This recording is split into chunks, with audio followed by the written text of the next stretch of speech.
Praise the Lord. Praise the living Jesus. Adúpẹ́ lọ́wọ́ Ọlọ́run ẹni tó dá ẹ̀mí àtẹ̀yìn sí láti rí Sunday kínní nínú oṣù kẹwàá ọdún.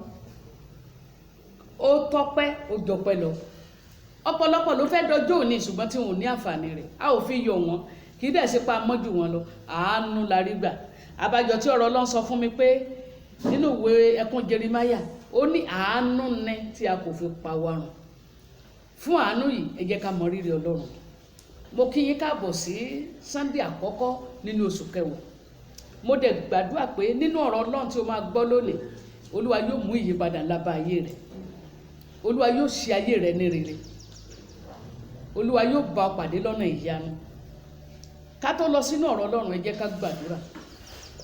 Ní orúkọ Jésù, Bàbá wa àti Ọlọ́run wa, a júbà rẹ, a gba ìṣelọ́ba yín gbọ́, a sì fi ayé àti ọkàn wa fún ọ. Torí pé ẹ̀yin ni Olúwa wa, ẹni tó ní wa, Olúwa gba ọpẹ́ wa. A dúpẹ́ fún oore gbogbo tí ẹ ṣe fún wa. A dúpẹ́ fún àánú tó dá wa sí, Olúwa gba ìyìn wa. Ǹjẹ́ ní báyìí Ọlọ́run, gbogbo ẹ̀ṣẹ̀ tó lè dènà àdúrà, gbogbo ẹ̀ṣẹ̀ tó lè jẹ́ kí ìdúró wa níwájú rẹ gan kó mú òórùn jáde, gbogbo ẹ̀ṣẹ̀ tó lè sọ ọ̀rọ̀ ẹnu wa di ìríra, ẹ̀jẹ̀ Jésù kó máa sàn, kí ẹ̀jẹ̀ náà kó fọ̀ wá mọ́.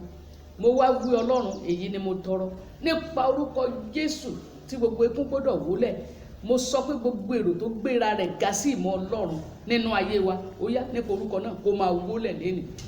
Gbogbo ìṣẹ̀lẹ̀ tí ò fún wa ní ayọ̀, gbogbo ogun tó fa àwọn ènìyàn rẹ lé Ọlọ́run àjèjì lọ́wọ́ tí ò jẹ́ kó lè sìn ọ́ pẹ̀lú ọkàn kan, mo wí lórúkọ Jésù lónìí kí wọ́n wólẹ̀ nínú ọ̀rọ̀ náà.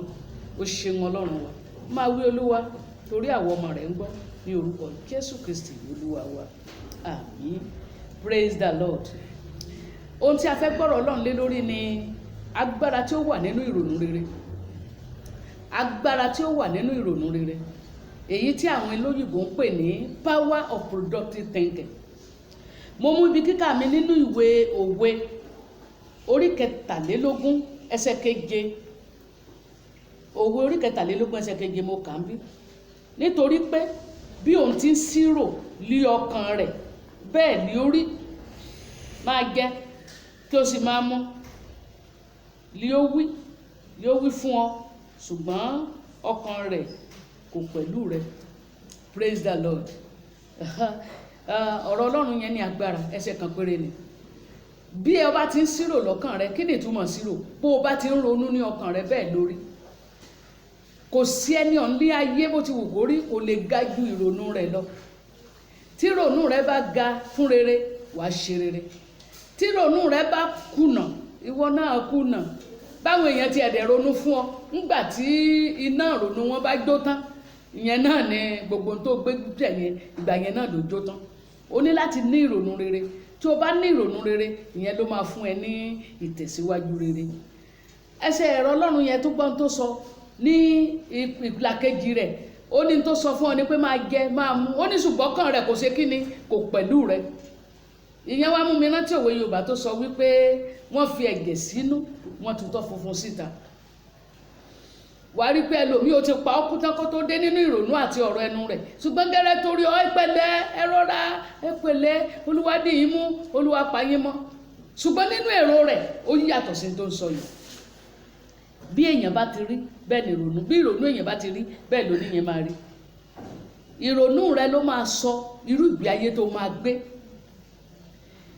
Ìrònú rẹ ló máa sọ ibi gíga tó máa dé. Ọkàn jẹ́ ilé agbára ènìyàn. Ó jẹ́ ilé agbára ènìyàn. Ọkàn yìí sì ni gbogbo ènìyàn ń fẹ́. Ó ní Ọlọ́run fẹ́. Ó ní Sátánì fẹ́. Ọkàn obìnrin náà ni ọkùnrin máa ń bá sọ̀rọ̀ kó tó lè fẹ́ wọlé.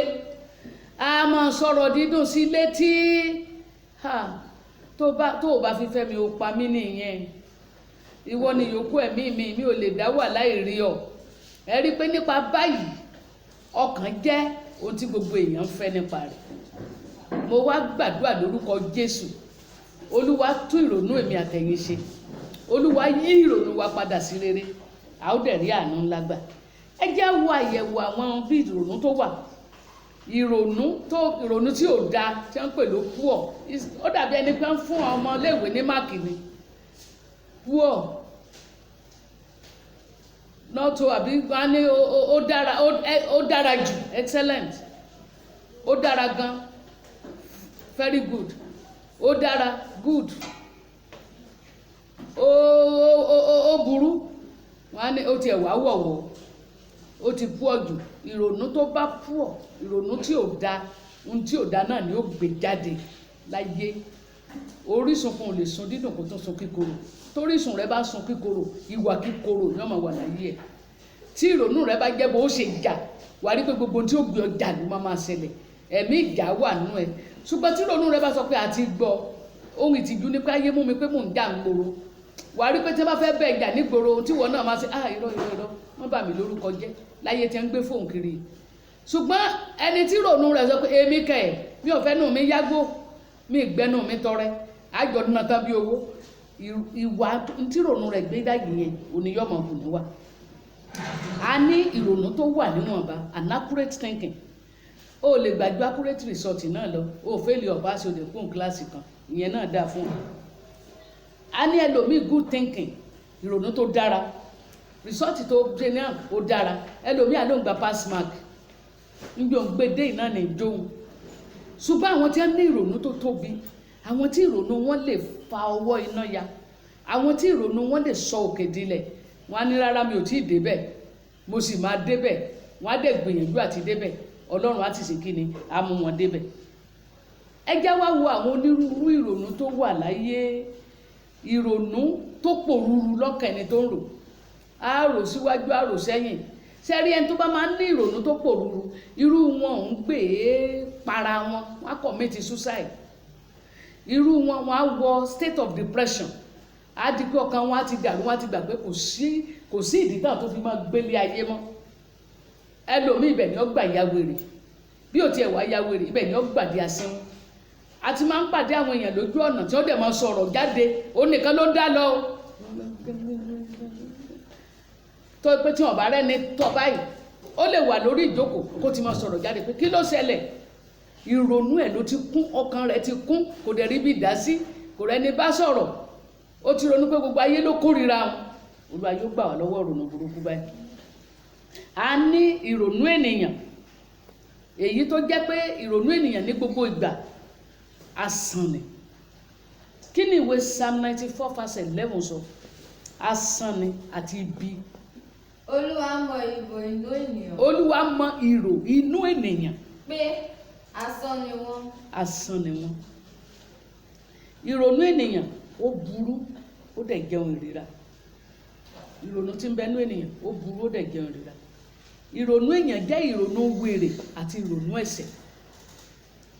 Ó ń bẹ nínú Proverbs 24 verse 9. Ẹ̀yin èèyàn mi, ìrònú ènìyàn jẹ́ ìmọ̀tara ẹni nìkan àti ìpọ́nni lójú. Àwọn tó bá ní ẹ̀mí ìpọ́n ọmọnìkejì lójú, tí wọ́n bá ṣètọrẹ àánú fún ọ láti sọ ẹ́ dẹrú wọn ni. Tí wọ́n bá bùn ọ ní nǹkan láti mú ẹ wá sábẹ́ àkóso wọn ni. Láti mú ẹ wá sábẹ́ àkóso wọn ni. A ní ìrònú ẹlòmíì tó kún fún ẹ̀ṣẹ̀, full of iniquities. Ìrònú ẹlòmíì kún fún ẹ̀ṣẹ̀. Ọkùnrin mi á wo obìnrin lọ́ọ̀kan, kó ń rí ọmọ yìí, kó ń kì mọ́lẹ̀, a máa ronú bí ó ti ṣe pẹ̀lú ẹ. Ìrònú ẹ̀ṣẹ̀ nìyẹn. Láì tí ì rí ọmọ yẹn, ṣe rí bó ti ṣe, ohun tó kù fún ni pé kọ́wọ́ rẹ̀ ti ọmọ yẹn. Bẹ́ẹ̀ náà lẹlòmíì máa ronú bí ó ti ṣe ẹlòmíì níbi. Ǹjọ́ mọ̀ káwọn míì máa ń ronú láti rí kí ènìyàn sọkún. Ohun tó tún wá burú jù nínú ìrònú ènìyàn ni pé èèyàn tó máa ń rò sí ara rẹ̀ pé kíbi kan ṣẹlẹ̀ sí tó ń bá wá kú ní ìsìn nǹkan. Bó ń dẹ́ ti rìn lọ tó ń bá lọ ṣubú tó ń kan lẹ́sẹ̀ nǹkan. Ẹlòmíì àtúmọ̀ rò bóyá ń kọjá lórí bíríìjì tó mi wà, á ní tó ń bá lọ já sómi ńkọ́. Ǹjọ́ wo ló fi gba ìrònú burúkú láyé ìdànù ayé rẹ̀? Ṣùgbọ́n ìrònú Ọlọ́run sí wa, ètò rere ni o. Ẹ jẹ́ ń gbọ́n tí Jeremiah wí. Jeremiah 29 látẹsẹ̀ 11 kí ló ti wí? Nítorí èmi mọ èrò tí mo rò sí yín. Mo mọ èrò tí mo rò sí yín. Ni Olúwa wí. Oh yes. Àní ìró àlàáfíà. Ìrò àlàáfíà. Kì í sì ṣe fún ibi. Kì í ṣe fún ibi. Láti fún yín ní ìgbà ìkẹyìn àti ìrètí. ó ti tó. Ìrònú Ọlọ́run sí wa ni èrò àlàáfíà, kì í ṣe fún ibi, láti fún wa ní ìgbà ìkẹyìn àti ìrètí. Sórí pé èrò Ọlọ́run sí wa ó dára. Èrò Ọlọ́run sí ènìyàn ó yàtọ̀ sí ti ènìyàn rárá. Ó ní bí ọ̀run ti jìnnà sílẹ̀, ó ní bẹ́ẹ̀ ni èrò mi sí yín. Èrò yín kì í ṣe èrò mi. Nínú ìwé wòlíì Isaiah 55:8-9.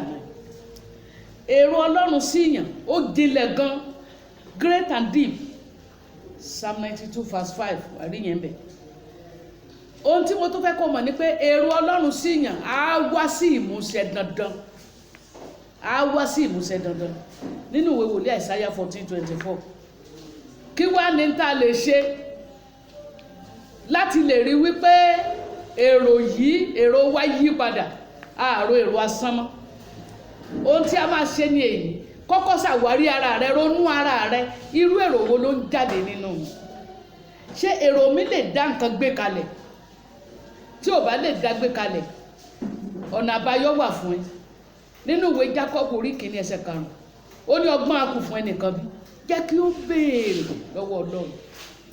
Ẹni tí fífún ni láì bá ní wí á dẹ̀ fún rú ẹni bẹ́ẹ̀. Béèrè lọ́wọ́ Ọlọ́run kó tún ìrònú rẹ ṣe, Olúwa yóò dẹ̀ tó. Béèrè lọ́wọ́ Ọlọ́run fún ọgbọ́n àti òye pẹ̀lú ẹ̀mí ìmọ̀. Wà wá rí wípé á ràn ẹ́ lọ́wọ́ láti ro èrò tó dára. Ohun tó tún láti rò ní wípé mo fẹ́ kó ṣe àyẹ̀wò, kó ọ́ní tọ́mọdé bá ṣubú á wo wájú, tágbà bá ṣubú á wẹ̀yìn, kó wo ohun tó gbé ṣubú. Ọmọdé tó ṣubú tó ń wájú yẹn ń wẹ̀ tí ó gbé dìde. Bojú inú wo ẹ̀yìn. Àwọn ìrònú tó ti rò kó tó di táìmù tó ń gbọ́rọ̀ mi, èwo nínú wọn ló ti ṣe ọ́ níre? Èwo nínú wọn tó pé ń gbòòrò tán gan tí wọ́n gan gbégbèsè yẹn tán, o tún kábàámọ̀ kan, bá dẹ̀ ti ṣe tí mo ṣe yìí o. Tó bá ké pe Jésù fún ọgbọ́n àti ìmọ̀, á fún ẹ ní ìrònú tó ní kábàámọ̀ rẹ̀, á dẹ̀ ràn ẹ́ lọ́wọ́. Ǹjọ́ mọ̀ pé èrònú èèyàn tó bá dáa ló fi lè sin Ọlọ́run. Èrònú èèyàn ló bá dáa ló ṣe lè ronú àti lọ sọ́run. Ẹlòmíì ta ni ṣe òótọ́ ni àwọn tó ti kú jọ̀wọ́ la rí tí wọ́n padà wá, tí wọ́n wá sọ fún apọ́run àpáàdì náà lọ. Wọ́n gé máa live life irọ́ ni ń pa. Jésù ń bọ̀, ó ti ọkàn gba yín sí is coming. Ǹjọ́ ti sọ pé ó ń bọ̀ sótì ìdè. Èrònú rẹ̀ yẹn ni ó wà á máa sọ irú ìwà tí ọmọ wò. Ní ó sọ bóyá yóò bẹ̀rù Ọlọ́run tàbí kò ní bẹ̀rù Ọlọ́run. A tún ronú, a ní Ọlọ́run rí ìyàn ní ewo ológun wàhálà tó le tó yìí. Tó bá ṣe pé Ọlọ́run rí gbogbo wa, kí ló dé àwọn tí wọ́n ń pààyàn jayé yẹn? Kí ló dé àwọn tí wọ́n ń fi èèyàn ṣògùn owó? Kí ló dé tọ́lọ́run mọ̀ bí ó ti ń ṣe? Má gbàgbé pé ìbẹ̀rù Ọlọ́run ní ìpìlẹ̀ sí ọkùn. Má gbàgbé pé ọjọ́ ìdájọ́ kan bọ̀ fún aláìwà bí Ọlọ́run. O ní láti gba èrò tó dára. Ohun tó tún láti ṣe ni pé kó gbàdúrà sí Ọlọ́run. Nínú àdúrà rẹ, Ọlọ́run yóò mú ìyípadà ńlá wá. Olúwa yóò fi ògo àti ọlá hàn fún ọ. Olúwa yóò sì yí èrònú rẹ padà. Ohun tó tún láti ṣe àkíyèsí kó o lè ní èrò tó dáa ni pé kíyè sára kó lọ́wọ́ ìmí ìfi àkókò dọ́là, the spirit of procrastination. Kò ran ẹnì kankan lọ́wọ́ rí. Ó jẹ́ ọ̀tá ènìyàn. Ó dẹ̀ máa ń rán èèyàn lọ sí ọ̀run àpáàdì. Má jẹ́ ó rán ọ lọ sọ́run àpáàdì. N tó bá lè ṣe lónìí, má fi dọ̀la, ọ̀la lè pẹ́ jù. N tó bá lè ṣe lénìí, má fi dọ̀la ṣe ní kankan. Ó dẹ̀ ní láti lè jẹ́ kí ẹ̀mí Ọlọ́run kó máa ṣàkóso ayé rẹ̀. Ó ní something, ó sàn ju wúrà lọ. Ó sàn ju wúrà lọ. Ẹ̀mí Ọlọ́run nínú ènìyàn, ó sàn ju wúrà lọ. Something more than gold. Something more than gold. The spirit of God in the heart of man is something more than gold. Jẹ́ kí ẹ̀mí Ọlọ́run kó ṣàkóso ayé rẹ̀. Fún ẹ̀mí mímọ́ láàyè. Tó bá tọ́ ọ gbọ́ràn, tẹ́mi mọ́ bá tọ́ ẹ tó gbọ́ràn, á fi ọ lẹ̀. Ṣùgbọ́n tó bá ti gbọ́n tó wí, ó máa ń báyàn lò, á dẹ̀ mọ́ darí èrò inú rẹ̀. Má jẹ́ kérò rẹ̀ ó jẹ́ pé tara ẹnìkan sáá. Èmi. Kó o pé o kọ́nẹ̀ bí o kọ́nẹ̀ lọ́tọ̀ owó níwájú owó lẹ́yìn oró, gbogbo ìgbésẹ̀ rẹ bí n tó fẹ́ ṣe yẹn tó fi jẹ́ pé wọ́n nìkan ló máa ṣàǹfààní fún ni. Ìyẹn ò bá ìfẹ́ Ọlọ́run. Irú èrò báyìí káwọn èèyàn mọ ìmọ̀ ni tí wọ́n bá ti mọ̀ ọ́ parí, wọn ò ní bọ́ sínú takú rẹ mọ́. Wọn á ló ti ó mọ tara ẹnìkan jù. Kó o sì wá jẹ́ kí ẹ̀mí tí sin Ọlọ́run kó wọnú ayé rẹ̀. Kàn jókòó kó ronú ẹgbọ́. Mọ́mọ̀ jẹ́ ń dádọ́rùn mú títọ́. gbogbo ń táwọn ìpè Jésù ń padà bọ̀ lẹ́ẹ̀kejì tó bá wá dé mo ni wọ́n yọrí sí. Ìwé 2 Peter chapter 3 láti ẹsẹ̀ 10 ó nígbà tí gbogbo ẹ̀ ó ti ní ooru gbígbóná ńlá di yíyọ irú ènìyàn wo ni ìwọ yóò jẹ́. Wàá rí tó bá ti wá ronú báyìí á jẹ́ kó lè rìnrìn àjò ọ̀run, á jẹ́ kó lè múra sílẹ̀ láti sin Ọlọ́run. Olúwa kó púpọ̀ ọ̀rọ̀ rẹ̀. Mo wá gbàdúrà lórúkọ Jésù ti Násárẹ́tì. Gbogbo ogun tó fà ọ́ lé Ọlọ́run àjòjì lọ́wọ́ lónìí kó tẹríba nípa orúkọ náà. Gbogbo èrò tí ò jẹ́ káyé rẹ̀ tẹ̀síwájú mo wí lórúkọ Jésù kó tẹríba lábẹ́ orúkọ Jésù. Mi ò dá lábàá mo pa láṣẹ ni. Gbogbo agbára àti èrò búburú bóyá èyí tó jogún àìlóye àtàìní ìmọ̀ èyí tó ń yọ ayé rẹ lẹ́nu lónìí kó fa ayé ẹ̀ sílẹ̀. Gba ẹ̀mí titun, gba ìrònú titun, gba ẹ̀mí títẹ̀síwájú nítorí pé o gbọ́dọ̀ mú àyànmọ́ṣẹ lórílẹ̀ ayé. Gba ẹ̀mí tí ń ronú lọ́nà àti mú àyànmọ́ṣẹ. O ò ní kú gẹ́gẹ́ bí ẹni tó ń láàlá. You will not die a dreamer. Ṣùgbọ́n wàá parí ìrìn àjò rẹ bí ẹni tó ṣe àṣeyọrí ní orúkọ Jésù Kristi Olúwa wa. Go to the Sunday to God. God bless you.